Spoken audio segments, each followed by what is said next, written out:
Well, good morning. I forgot to start my camera. Good morning, good morning, good morning, and good morning.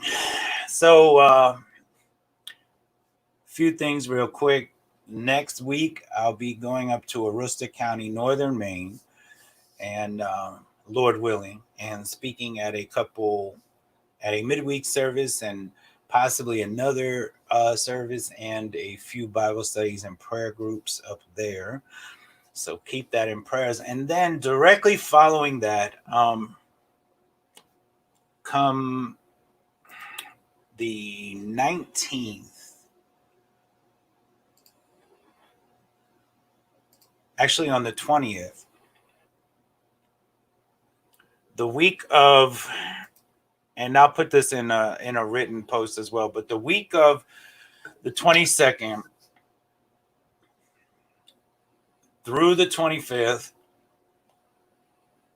and possibly the week of the 29th through the 2nd, there will be no morning show. All right. And Dry Bones will air Tuesday evening, 7 p.m. But the 23rd may be without me. But we'll see how that goes. Okay. I am taking, starting on the 20th, I am taking 1 to 2 weeks off. And going to a few locations in Maine where I can be alone with the Father. So it's needed. And so if anyone wants to help specifically with that, specifically with me taking a week or two off to spend time with the Father, then you can do so through the website, through the links to donate. I will be sending out a notification, an email to all of our mailing lists about that as well. So just remember, next week we'll have the show. Next week, midweek, I'll be in Northern Maine, and then starting on Friday the 19th or Saturday the 20th, I will be on a 1 to 2 week time off period. All right. This morning, I want to talk about intimacy versus masculinity. And I know I've pretty much talked about this for a long time now, but it's really important, right? And it's really important that we understand how intimacy and masculinity for men of God are intertwined and why they're so important, which would also show us why masculinity is so under attack and intimacy has been so perverted and tainted and twisted, right? So let me see if I can get this going. And so we begin. So intimacy, the original definition, was close familiarity or fellowship, a nearness in friendship. Okay, it's a bond.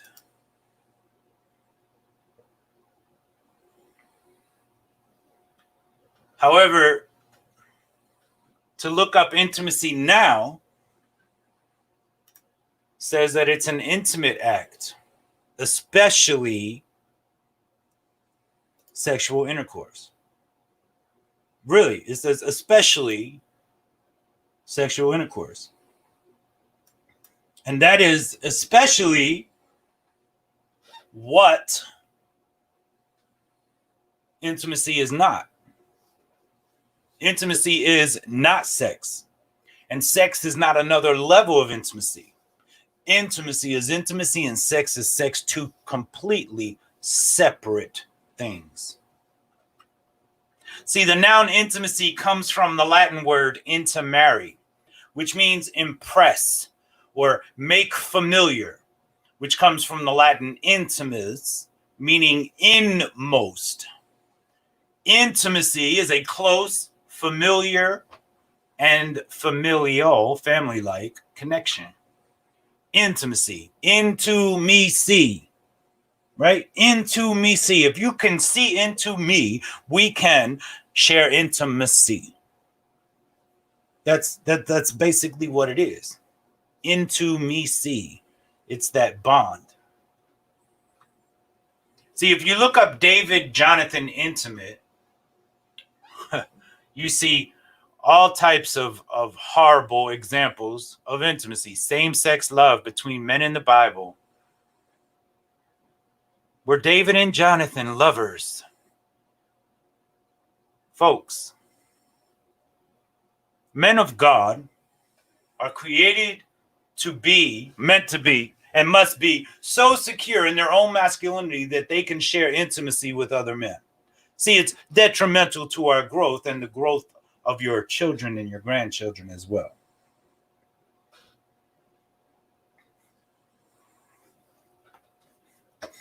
God the Father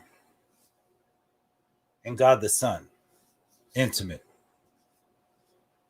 God the Father and Adam in the garden, intimate. David and Jonathan, intimacy. Jesus and John, intimate. Jesus and his apostles, intimate.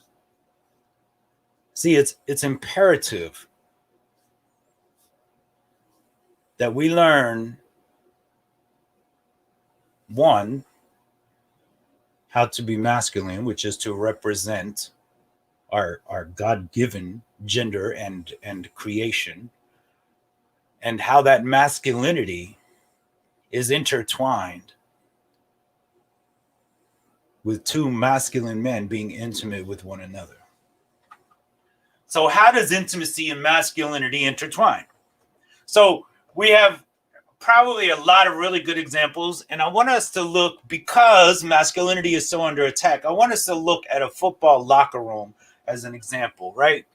So in a football locker room, you have a lot of men, a lot of them walking around completely naked, right? So one, they're secure with themselves. But these are masculine men. And I'm not talking about the machoism. I'm not talking about the hoorah football and the scratching yourself and making funny sounds with your arm under your armpit and, you know, an army man and all that nonsense and throwing rocks in the creek and all that kind of stuff. That's macho, right? I'm talking about masculinity. And we're going to look at what masculinity means, but just picture the football locker room of these masculine men that can sit next to each other, some clothed, some not, lean on one another's shoulder, cry on one another's shoulder, that they can hug, share intimacy with no threat of it taking away from their manhood.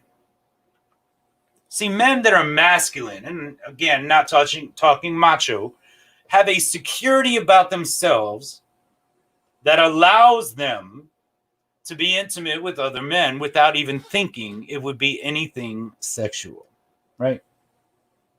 Which is why in my life, there were those many moments when I thought or felt that I had found what I was looking for. I found some peace. I found some happiness. I found a sliver of joy, and then it was gone. And when I look back at those moments, I see that it was because I was coming into an intimate bond with another man. That was that hope of joy, that sliver of joy. And then we crossed the line and it turned sexual. So we perverted it. And so, of course, it was gone at that point. Masculine. Original definition here. Having the qualities of a man. Having the qualities of a man. strong, robust. Original meaning here, resembling man, coarse, opposed to delicate or soft as masculine features. Opposed to delicate or soft. Bold, brave as a masculine spirit or courage. Now you look up masculinity and it says having qualities or appearance traditionally associated with men, especially strength and aggressiveness. But that's not masculinity. Aggressiveness is machoism. Aggressive doesn't mean you're masculine. Now it also says of relating to or constituting the gender that ordinarily includes most words or grammatical forms referring to males. Hoo-ha, say what? Let's look at the original definition. Resembling man, opposed to delicate or soft. Masculine features. Masculinity is opposed to delicate or soft. This refers also to our appearance and our features, guys. Those skinny jeans make you look manly, said no one ever. Ever. You know, I remember when I was in school, if a girl wore skin-tight pants, she adopted a reputation of being quote-unquote loose. Now men can walk around in skin-tight pants while women are walking around half naked or more than half naked. And it's okay for men to show the forms of their bodies and their unmentionables, but not for women. Yeah. How about that? And how's that working out for your children and your grandchildren? See, masculinity is under attack, right? And so what the left is calling it toxic masculinity. But that's because they're using these definitions. Aggressiveness. Aggressiveness is macho. And yes, it is toxic. We won't even go to that one because I don't even know what it really even says. So a professor at Occidental College said an essential way to quote unquote survive President Trump's tenure is for activists to quote unquote be as suspicious of males who strongly identify as men as we are of white people who strongly identify as white. What? This is a professor. Yes, these are the ones that are actually teaching your children and your grandchildren. Be as suspicious of males who strongly identify as men as we are of white people who strongly identify as white. Well, I'm a white man, and I strongly identify as a white and a man, okay? Duke University offers a course for men to deconstruct toxic masculinities. Again, there's nothing toxic about masculinity. Machoism is toxic. So Duke University says on their website, we want to deconstruct toxic masculinities to reconstruct healthier, more inclusive notions of masculinity. So whose notions? Their notions, right? Not original definitions, not the true meaning, but their notions. And they're associating violence, racism, sexism, ignorance, etc. with masculinity in order to destroy the very nature of man. We must understand that violence is not masculine. Racism is not masculine. Sexism is not masculinism.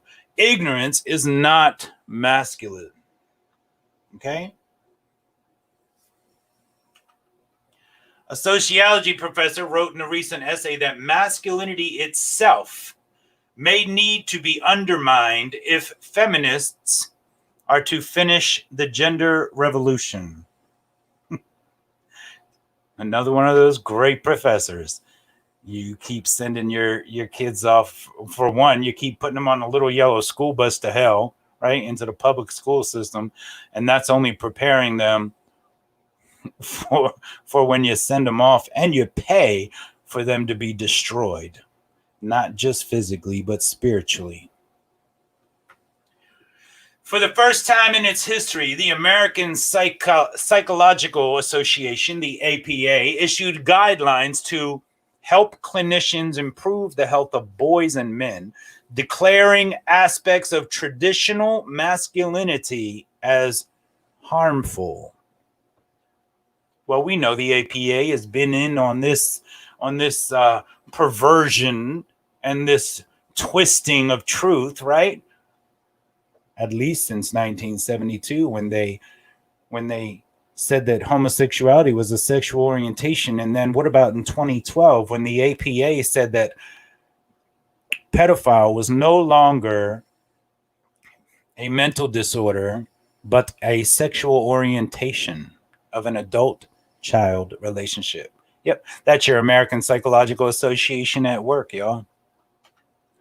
The APA defines traditional masculinity as a particular constellation of standards that have held sway over large segments of the population, including anti-femininity, achievement, eschewal of the appearance of weakness and adventure, risk, and violence.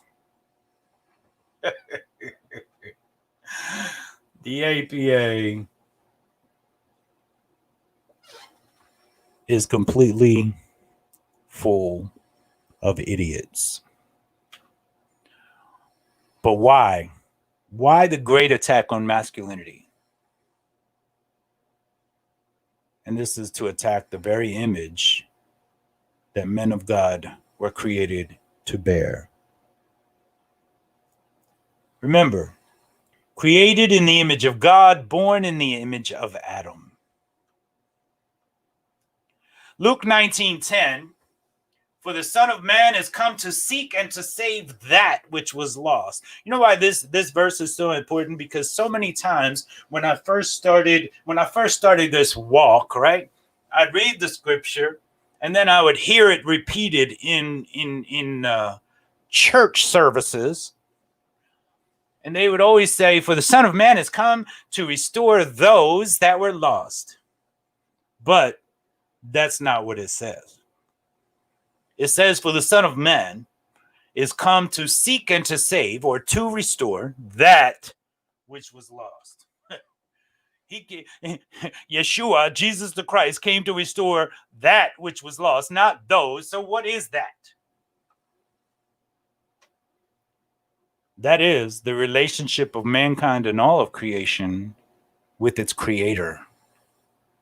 Sin entered the world through one man, through Adam. The male gender lost the relationship first. And that too has passed unto all men especially. Most men are the ones that struggle with relationship. Why? Because we are the ones who lost it first. Masculinity and intimacy are intertwined in our nature, just as God intended and created us to be. See, if men are not afraid to teach little boys how to not be masculine, then we're the ones that are going to teach these boys how to be masculine. Because there's a lot of men out there that are not afraid to teach little boys how not to be masculine, and that masculinity is toxic. So if the enemy has come to steal and kill and destroy, didn't Yeshua, Jesus the Christ, say that he came to seek and to save, or to restore that which has been lost? Let's look at some examples of why intimacy and masculinity have been tainted and twisted and are under so severe attack? Well, there's an 8-year-old boy named Ethan learns to become an LGBT drag queen makeup artist. Notice how he leans into that adult man to take a selfie. See, that's why men want to teach little boys not to be men. They want to teach them to be little girls so that they can,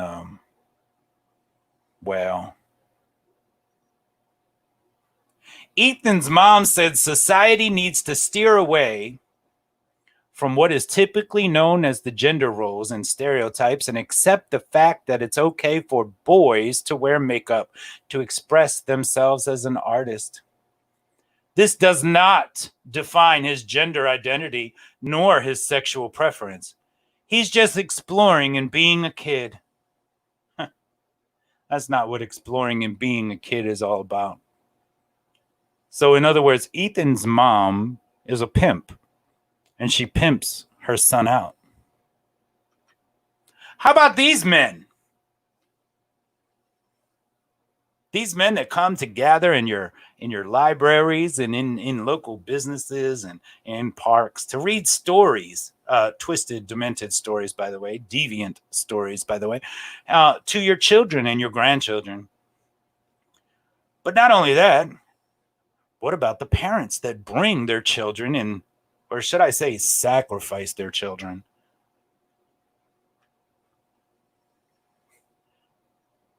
How about this man with a wig on embracing this little boy? How about this man that had children laying on top of him during drag queen story time? Yeah, that was in Portland, Oregon.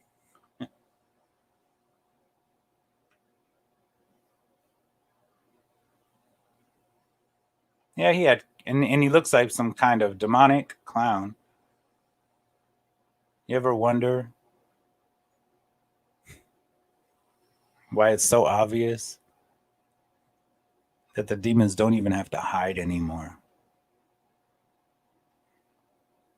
They can fully express themselves. And people are still handing their children over to them. How about these boys that are Boy Scouts? I think that would be the last place that the LGBT agenda belongs, but the LGBT have taken over the Boy Scouts. How about these two pictures? These were taken at a Pride festival. Group of homosexuals carrying a sign that said, "We recruit." Another said, "I'm gay and I teach America's children."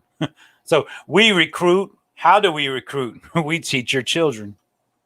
We teach your grandchildren. That's what he's saying.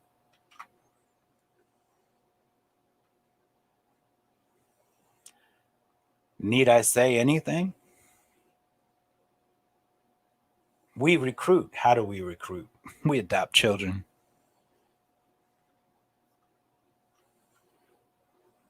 We recruit. How do we recruit?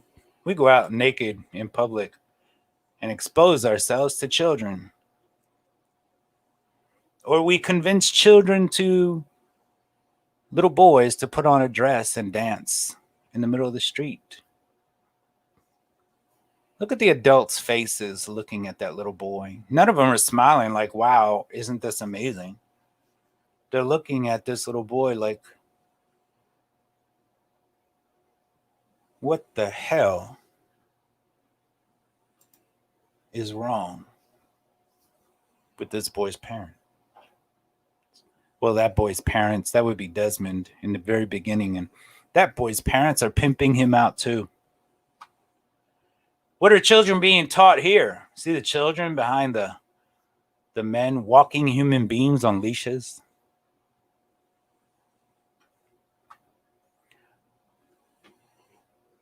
2 years in a row, the outrage wasn't enough in the first picture. I mean the second picture, right? And then came the first the first picture that you see. That came the second year. Children, little boys in drag, dressed up like little girls, taking pictures with nude men.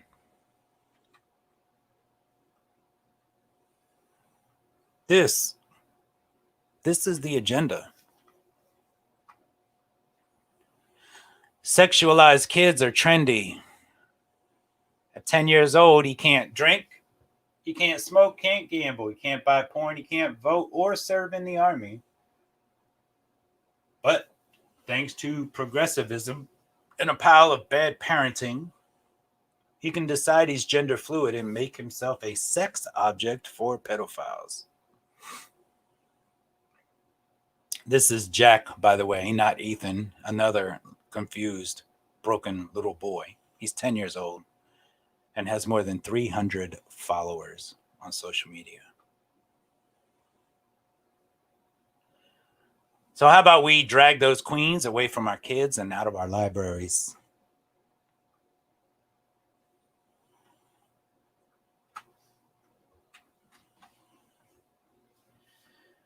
Well, beloved,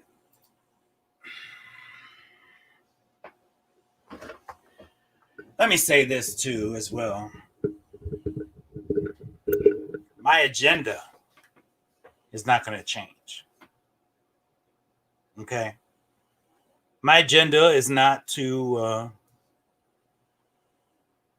go protest at the libraries as well. Somebody may feel that that's theirs, their function. That's not mine. I know it's sickening, right? And it needs to be exposed, right? It's heartbreaking.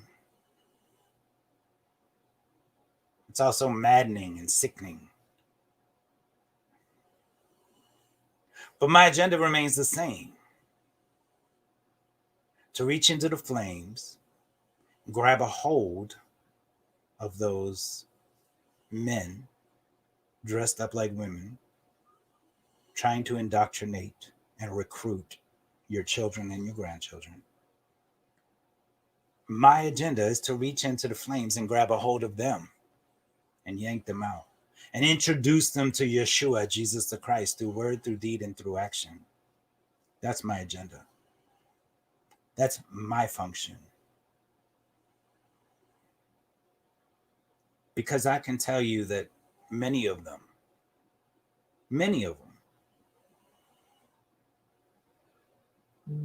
sincerely believe that it's okay to do what they do. Many of them feel sincerely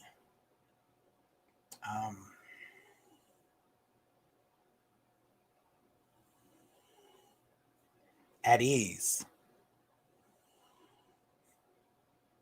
with their perverse attractions.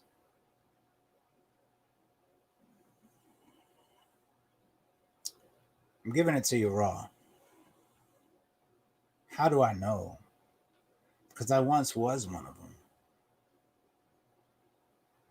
You see, it seems to be when a child is sexualized or molested, that child, a part of that child's mind stays that age, right? So, and a part of that child's attraction that develops, this perversion is what it is, that develops, allows him to see other children as sexual as well. When I was a child, I engaged in a lot of sexual activity with other children and adults. So, and I'm using this word loosely here, naturally, okay? Because naturally in our fallen state, what comes natural to us is natural, okay? This old flesh is natural in our fallen state. So naturally, as I aged, my attractions did not. My perversions did not. So I truly said, when I truly can relate to these men, to these perverse, deviant men. And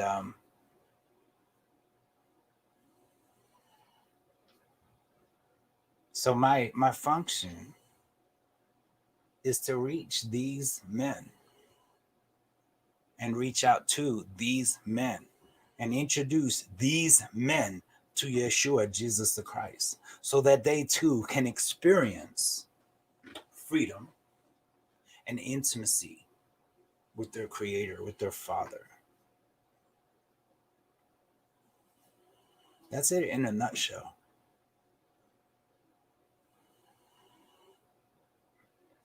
I receive enough flack because of my own past and my own crimes. I'm not going to be pouring that type of negativity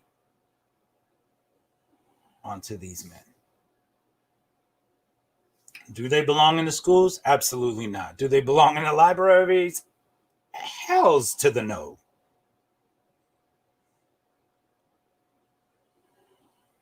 But do they deserve to be humiliated and tormented and cast aside as if they are worthless or unsalvageable? Again, hells to the no. Because they are redeemable, they are salvageable, they are forgivable. Amen. And I know this because I was salvaged, I was rescued, I was forgiven, and I am forgiven. Amen. So masculinity and intimacy, why it's so intertwined together, why it's important that we understand the role of both, especially as a man of God. And then a little expose to expose the darkness. And so I don't expose the darkness to get us to charge after them and try to put all of our energies forth into protecting the children and trying to put out all these fires. I expose the darkness in hopes that others will stand beside me and stand with me as we reach into the flames to grasp a hold of these specific individuals and yank them out, introducing them to Yeshua, Jesus the Christ, through our words, through our deeds, and through our actions. Because, see, it doesn't matter to me. Societal issues, politics, none of that matters. What matters is that I'm fulfilling the great commission that was given to me. That commission is twofold: to evangelize and to disciple.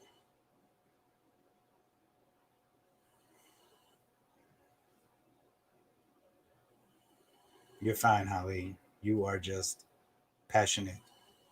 And I understand that, especially after your experiences. So, folks, it's time to start refocusing on the one great commission we've been given: to evangelize and to disciple. See, they don't just need to be yanked from the flames and told the truth and exposed to truth. They need to be discipled, because their testimony too is powerful when used in the correct way. You all have a blessed day, and Lord willing, I will see y'all in the morning. Peace.